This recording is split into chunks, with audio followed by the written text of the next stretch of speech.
Dobrodošli u drugu epizodu serijala Stranci govore srpski, a ovoga puta tačniji naslov bi bio Stranci predaju srpski.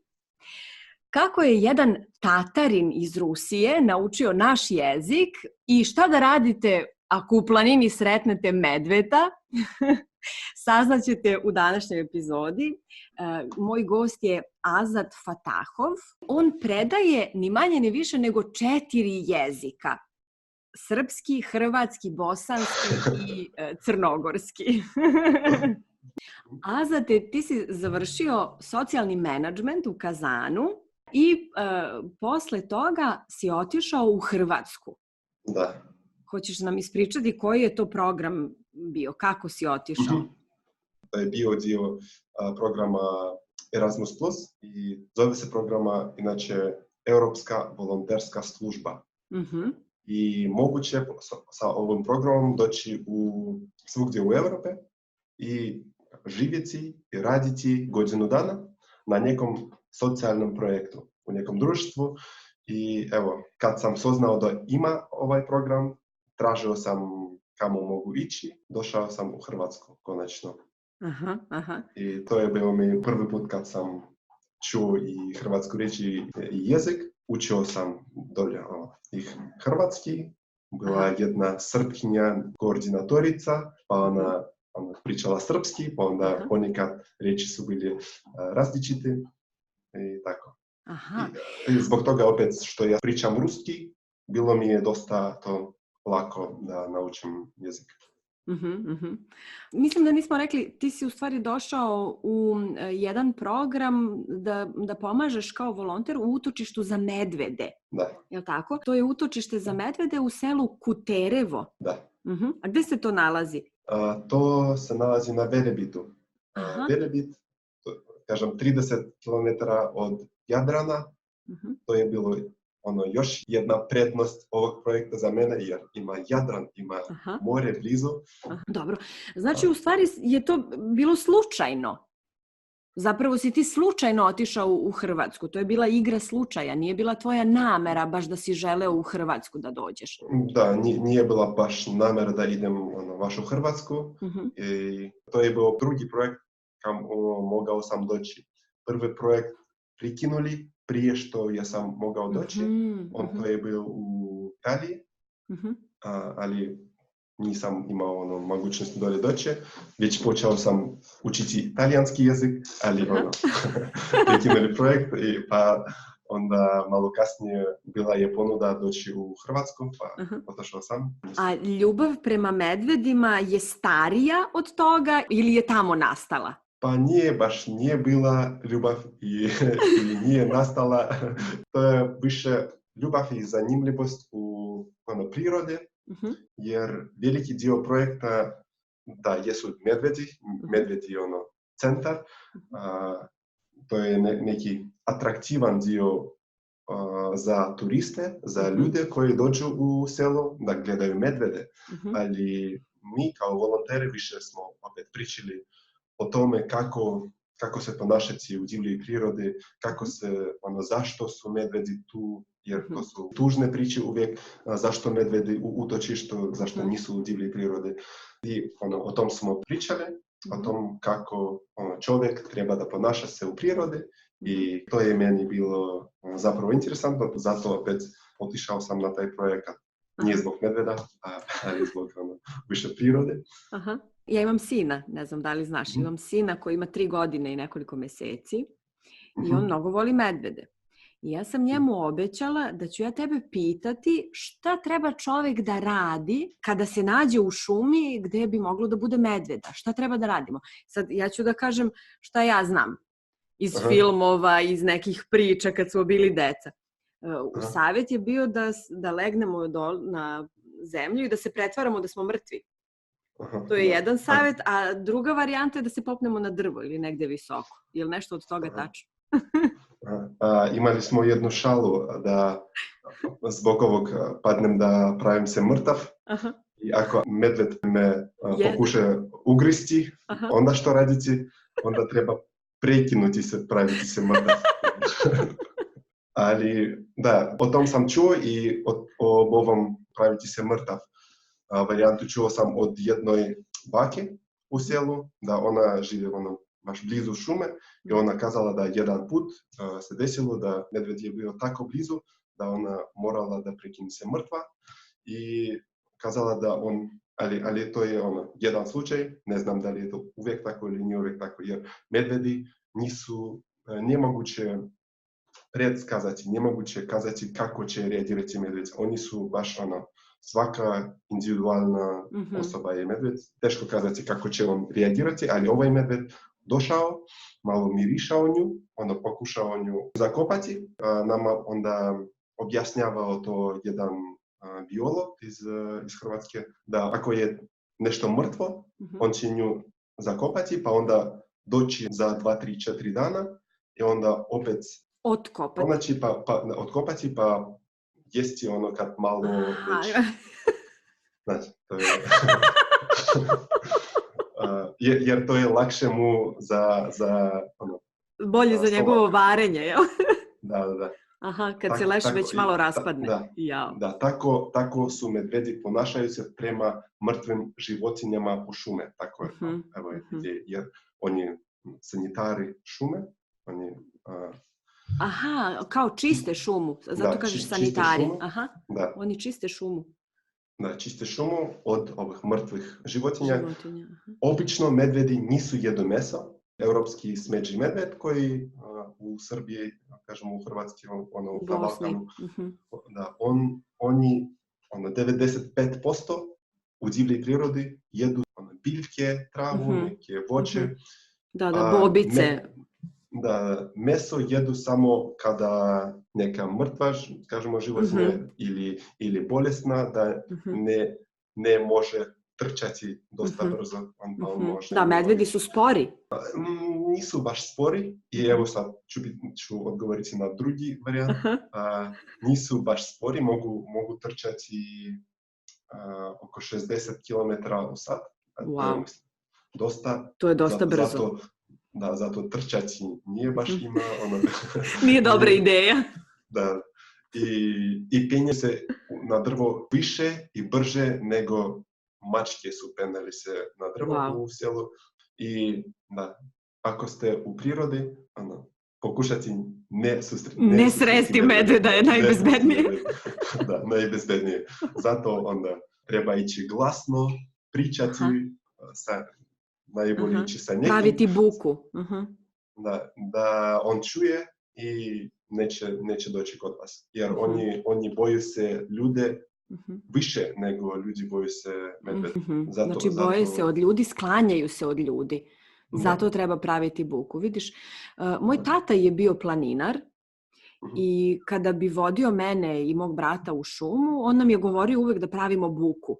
Da šuštimo nogama, da pravimo buku, da plašimo zmije i druge životinje. Da. Zmije osjećaju vibracije. Aha. Ali inače, ako ste baš susreli medveda, ja sam radio da pokušavam polako, potiho, postupno ići nazad. Nazad od medveda, vlačiti se od medveda i šta još? Da, i ako se desilo da ima medvedića malo blizu, onda to je najopasnija situacija, jer ako medvedica će misliti da ima neki nesigurno za medvedića, za malog medveda, onda može biti agresivna. Nije zbog toga da gladna. Da zaštiti mladunče. Da, tako.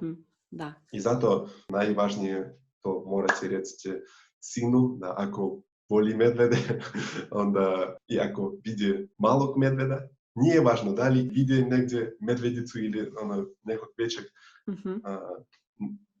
To je vrlo važno ne dirati i ne kontaktirati sa divljima životinjama uopšte.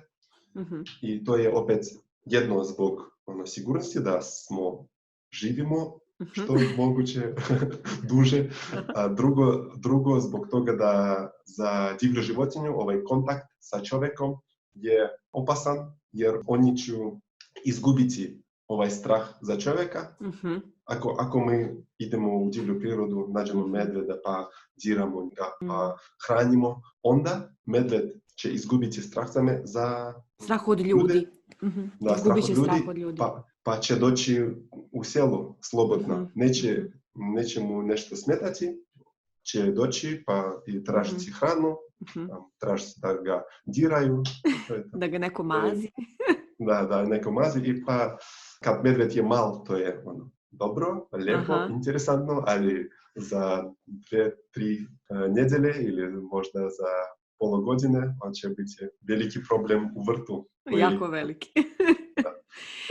Ja sam vidjela neki video da jedna ruska porodica, ne znam jesi ti to video, neka ruska porodica ima medveda kao kućnog ljubimca. Ima takvih slučajeva. Nisam to vidio, ali vjerujem da moguće. Mislim da to i nije legalno, ali da vidio sam i ovdje medvede nije kao kućne ljubimce, ali kao u zatvoru, pa opet sve su tužne priče zašto su tamo i nemoguće ovog medveda koji je već kontaktirao dosta dugo sa ljudima, samo lagano pustiti u prirodu jer će vraćati se. Nisam vidio ovaj video sa medvedom kao kućnim ljubimcem, ali nemam sumnjenja da to je moguće u Rusiji. Rusi vole medvede. Mislim, baš u Hrvatskoj vidio sam neki restoran, imao, kako se kaže, zoološki vrt. Zoološki vrt. Imali su oni 2 ili 3 medveda. Veoma debelih medveda, zato što na restoran. Imali su medvedi 2 ili 3 godine i u utočištu ove 2-3 godine su mali medvedi, jer tamo pokušavaju njih hraniti kao u divljoj prirodi i nismo njih hranili preko zime. Imali su hibernaciju normalno. Da. Pa možda ponekad nisu imali hibernacije, ali nismo njih hranili. Kao u restoranu. A u restoranu mislim da nisu imali ove principe neke ovakve i zato medvedi su bili predebeli, ne znam. I dosta su mladi bili, ali već veliki. Za ljudi tko zna prirodu medveda, gledati to bilo tužno, ali mislim za običnog posjetitelja to je veoma interesantno, jer nije samo debeli, nego i lijepi medvedi. Jaki. Kažeš, spremao si se za Italiju, pa si učio i italijanski, pa govoriš ruski, pa govoriš engleski, pa govoriš naš jezik i tatarski govoriš. To ti je maternji jezik. Da, to je moj maternji jezik. Da li govoriš još neki jezik? Malo sam francuski učio opet, malo govorim francuski, mogu se objasniti na francuskom. Malo sam učio njemački, opet da pokušavao sam živjeti u Njemačkoj, pokušavao sam naći posao, nisam uspio, ali kad sam pokušavao, učio njemački. I da, talijanski mislim da već zaboravio, ali talijanski je dosta lagan jezik, posebno za Ruse, jer zvuči skoro kao ruski. Isto naši ljudi vrlo lako usvajaju italijanski i zbog melodije i zbog otvorenih vokala. Imamo istih 5 vokala i slična je distribucija. Vokal, konsonant, vokal, konsonant. Kod nas malo više ima konsonanata. Nije tako. Izvrsno. Pa dobro, samo R ponekad može biti vokalno. To je razlika. I ti si studirao nešto sasvim drugačije, studirao si socijalni menadžment, a odakle onda to interesovanje za jezike? Nisam nikad ni u školi, ni u fakultetu baš volio jezike. Opet, zbog ovog programa Erasmus+, hvala Europskoj uniji da uključuje u ovaj program Rusiju isto i mlade iz Rusije, to je baš dobro. Imali smo razmjenu mladih ovdje u Kazanu, ja sam bio volonter, ovdje u lokalnom društvu i ponudili me, jer sam malo pričao engleski, da ajde, možda ćeš uključiti se u ovu razmjenu mladih i uključio sam se. Bilo je veoma interesantno jer stranci, bili su iz Velikoj Britanije, iz Švedske i iz Bjelorusije. 3 grupe. Bilo veoma interesantno, vrlo interesantno jer vidio sam da korisno znati engleski, vidio sam. Pokušavao sam učiti njih tatarski jezik, nisam uspio, ali polako sam pokušavao komunicirati. Znači, uglavnom si učio jezike zbog nekog drugog cilja. U stvari, jezik ti je bilo sredstvo za komunikaciju sa ljudima. I čini mi se da je tvoj pristup podučavanju jezika vrlo pragmatičan i vrlo praktičan. Ti olako odbaciš, ovo vam ne treba, ovo ćete retko koristiti, na ovo se fokusirajte što vam treba za komunikaciju. Hoćeš da objasniš ukratko tvoju filozofiju, kako podučavaš jezik i koja filozofija stoji iza toga? To nije baš moja filozofija, to je filozofija koja meni vrlo sviđa se. Ima jedan poliglot Rus, ko priča, ne znam, nekih 30 nešto jezika i on ima program na televiziji ovdje u Rusiji gdje predaje, to je prvi bio program engleski jezik za 16 sati. Imao 8 učenika i postupno predavao engleski jezik. Vi ste mislim, pričate ruski, da? Ne. Mislim, znam malo, razumem dosta, ali ne...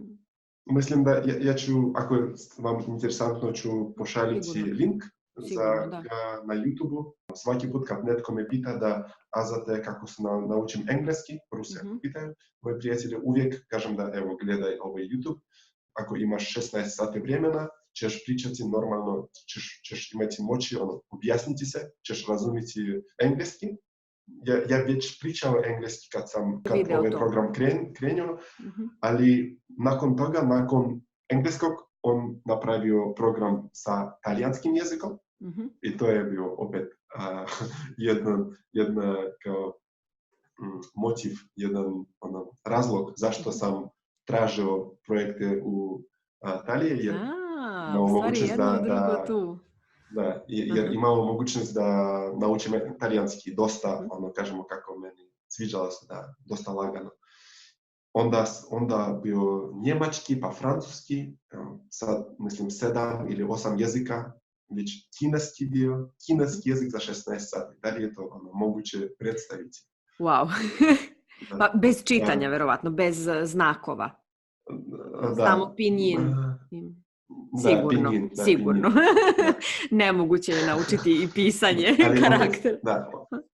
Opet, cilj, koji je cilj?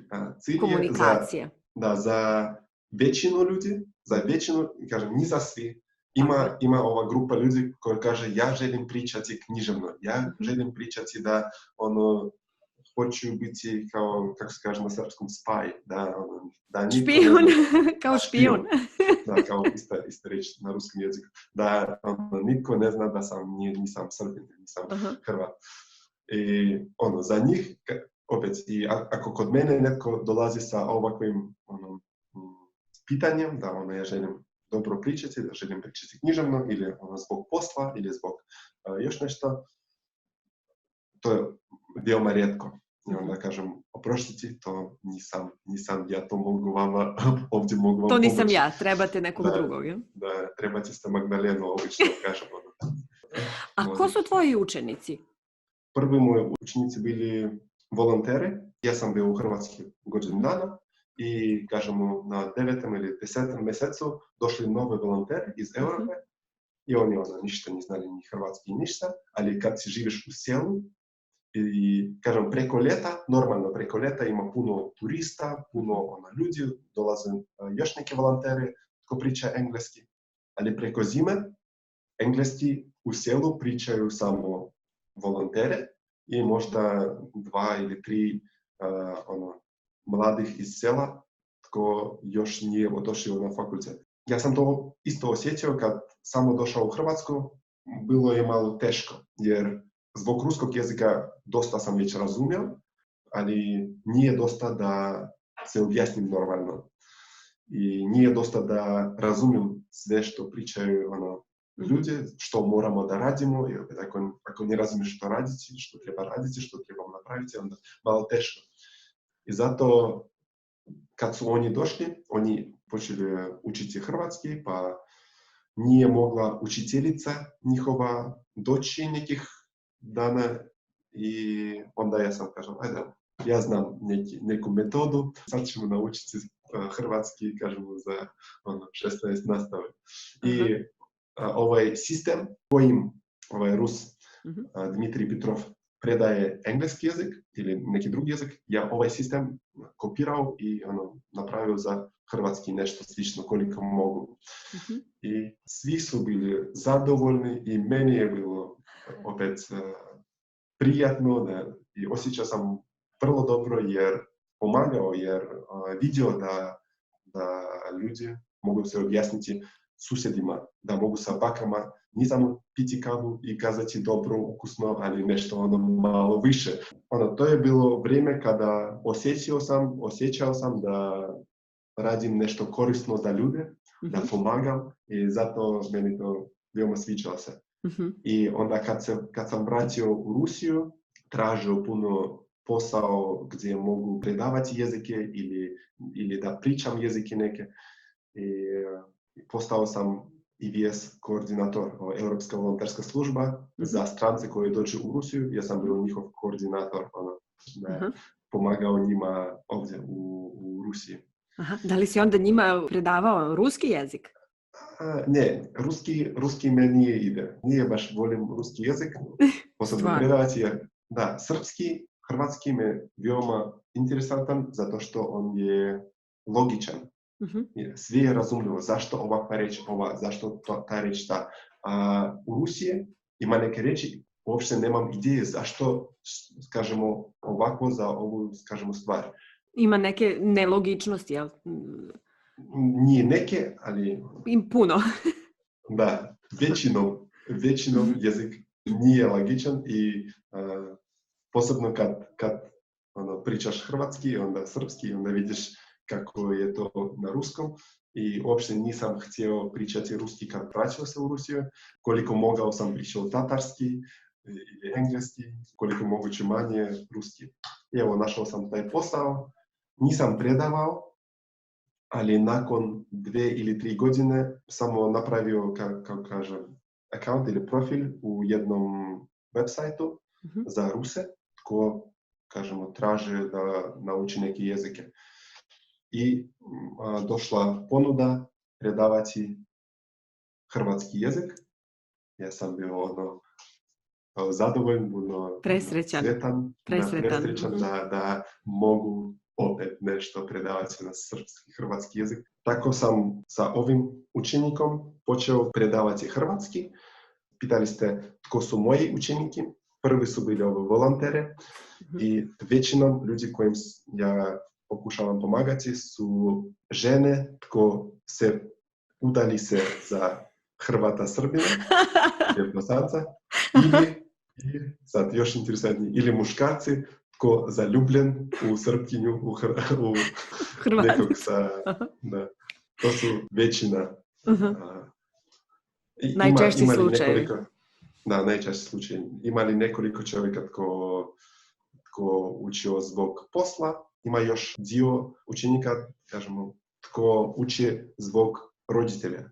Otišli njihovi, kažemo, roditelji u Ameriku, rodili se oni negdje u drugoj zemlji, pa znaju dosta dobro, kažemo, engleski, ali nisu uopšte znaju hrvatski ili srpski, pa hoću ili malo više saznati o sebe, pa uče jezik, ili hoću vraćati se, pa pričati sa bakom ili sa rođakama. To su ljudi poreklom Hrvati i Srbi koji žive u inostranstvu, u dijaspori.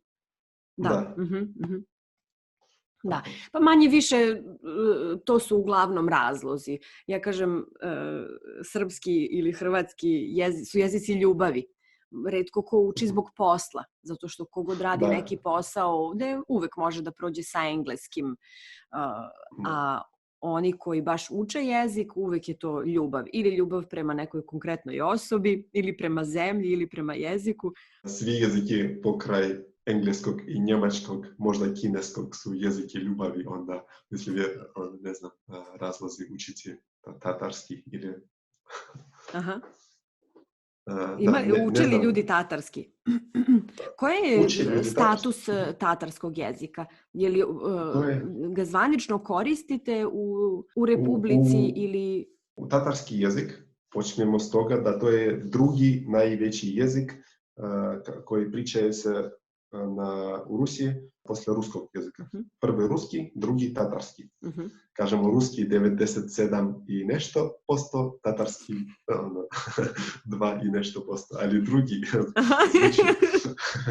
zvuči jako. Drugi najveći, najveći jezik koji se koristi u Rusiji.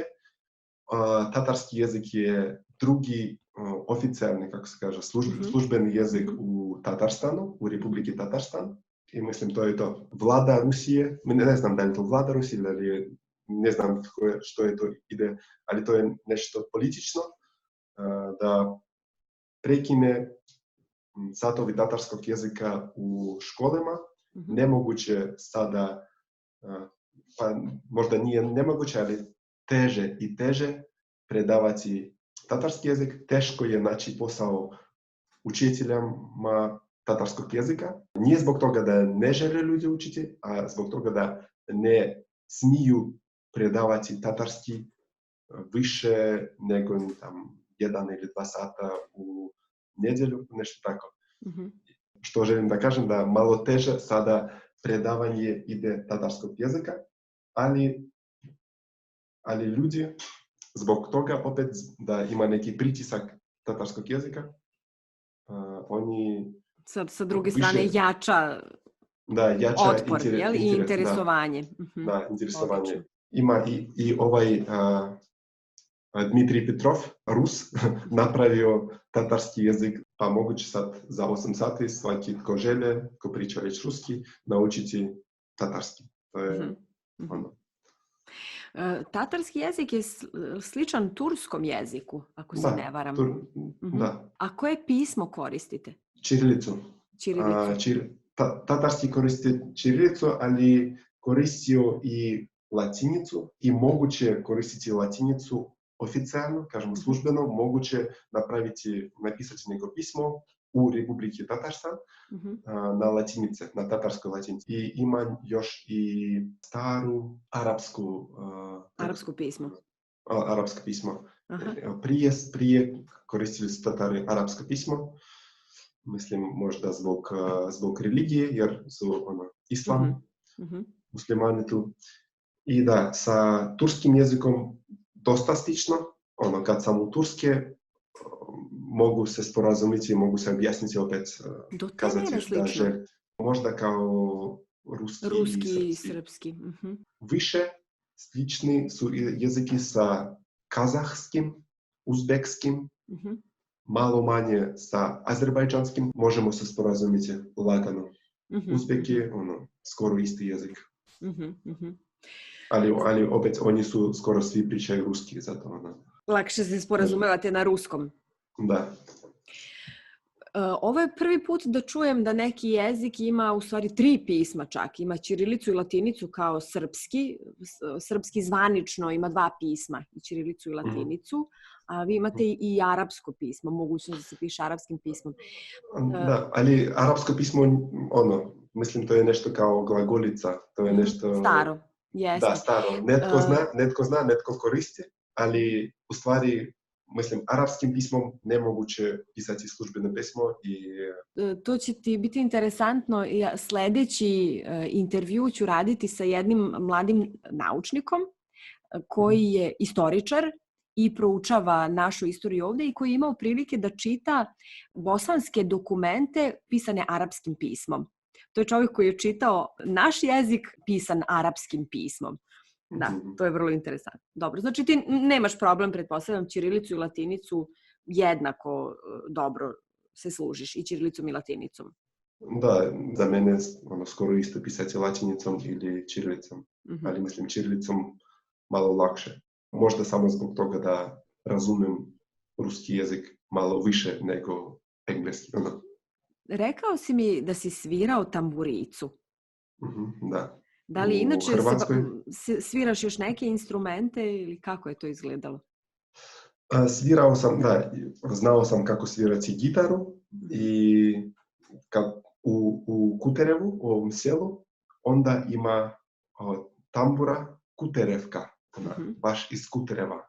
I to je bilo nekao opet dio projekta, da vidimo kako se to radi, da pokušavamo ispričati o tome ljudima, opet kad dođe turiste, da ima ovdje još i ova tambura. I da, imao sam mogućnost da učim svirati tamburu sa mladima iz Kutereva. Imao sam to iskustvo da sviram tamburu, da. Aha, lepo. U kojim si većim gradovima bio? Bio si u Beogradu, bio si vjerovatno u Zagrebu. Da, bio u Zagrebu, u Dubrovniku, u Splitu, u Rijeke, ili u Rijeci. U Rijeci, u Pule. U Puli. U Puli, da. A u Bosni? U Bosni sam bio u nekom malom gradu, nije u glavnom gradu, nije u Sarajevu, nego u nekom malom gradu sam bio. Imali smo malo putovanje kroz Balkan, a u Srbiji sam bio u Kragujevcu. U Kragujevcu? Imam prijatelje u Kragujevcu i da, doli još bio u Prištini, ali tam doli nisu baš pričaju puno srpski jezik sada, ali bio tamo. Kako ste komunicirali, na engleskom? Da, na engleskom. Ali komunicirali smo i na srpskom, jer ja sam došao u društvo tko su pričali na srpski. Ona opet lokalna neka organizacija zaštitu prirode. Pričali smo o planinama dolje. Rekao si mi da nisi jeo meso kada si bio na Balkanu. Da, jer sam bio vegetarijanac i možda to je bio jedan od razloga zašto su izabrali da ja sam idem u projekat. Jer to je bilo jedno od pitanja da li si jedeš meso u pitanjima koje treba odgovoriti. Ja nisam jeo meso. Počeo sam da postanem vegetarijanac kada meni prekinio raditi frižider kod kući, a ja sam počeo biti vegetarijanac jer nisam mogao hraniti meso. Nisi mogao čuvati meso kad se pokvario frižider. Kad sam na fakultetu. Kao student. Da. Pa to je bilo... Ovo je često pitanje i česta dilema. Može li vegetarijanac da preživi na Balkanu? I kako može vegetarijanac da preživi na Balkanu? Šta se može jesti, a da nema mesa? Ja sam živio sa volonterima tko su došli u projekat zaštiti prirode. Kuhali smo sami i zato i svi su kuhali što znamo kuhati, pa nije bilo problem za nas kuhati bez mesa, jer to je bilo jednostavno. Nitko ne jede mesa, ne znamo što moguće kuhati, pa kuhamo kiseli kupus, grah i krumpir, što još treba. Hljeb. Dovoljno je. Da, dovoljno. Još jedna kulturna razlika. Mi ovdje pijemo mnogo kafe, a u Rusiji se pije čaj. Da. Šta se pilo u Kuterevu? U Kuterevu pili su kafu. Uvijek su kazali da idemo na kafu. Pio sam kafu, ali kulturni šok bio mi kada došao, mislim, u Zagrebu u kafanu i u jelovniku, u meniju, bilo 7 ili 8 vrsta kave i jedna vrsta čaja, kažem, samo čaj. To mi bilo interesantno jer u Rusiji obrnuto imaš 7 vrsta čaja i imaš kava, kažem, kava sa mlijekom ili bez mlijeka, što ćeš. Šta više? Da. Najmanji ima crni čaj ili zeleni čaj, ili crni čaj, voćni čaj, zeleni čaj. Najmanje ono što imaju. A dolje samo piše čaj i onda kažeš čaj pa misliš što ću te donijeti. Ili to će biti nešto, neke biljke, ili će biti neke voćne priče, ili će biti normalni crni čaj. I tvoj Instagram profil se zove Idemo na kavu. Da. Da, zašto? Zato što to je opet jedan dio predavanja Dmitrija Petrova, o kom sam pričao. On kaže da trebamo najranije, prije da počnemo pričati, trebamo osjetiti se da smo u mjestu gdje pričaju jezik. Aha. I za mene ova prva asocijacija sa Balkanom je kafa. To je najjača možda asocijacija da ovdje ljudi piju kafu. Aha. I to je kulturni fenomen da kažu idemo na kafu. Tako se družimo u stvari, to je poziv na druženje. Da, kad kažemo idemo na kafu. Da, nije baš ljudi idu piti kafu, nego družiti. Pa da, kažemo idemo na kafu, a onda pijemo pivo. Da, tako. Bude i toga. Sad, sigurno će nas gledati neki Rus koji počinje da uči srpski jezik ili koji razmišlja da počne da uči srpski, hrvatski. I sad ti sećaš se kako to izgleda.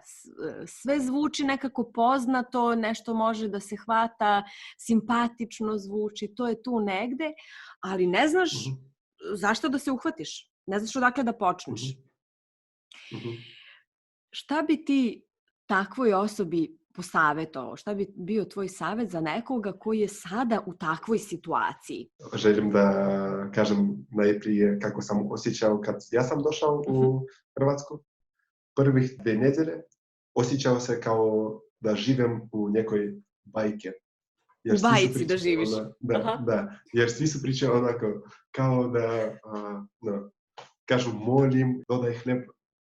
Za mene, ko zna ruski jezik, to zvuči veoma smiješno najprije, jer svi riječi su razumljivi, ja razumijem riječi, ali moguće njih vidjeti samo ako ideš u crkvu ili si čitaš neku bajku. Ja nisam idem u crkvu često jer sam musliman, ali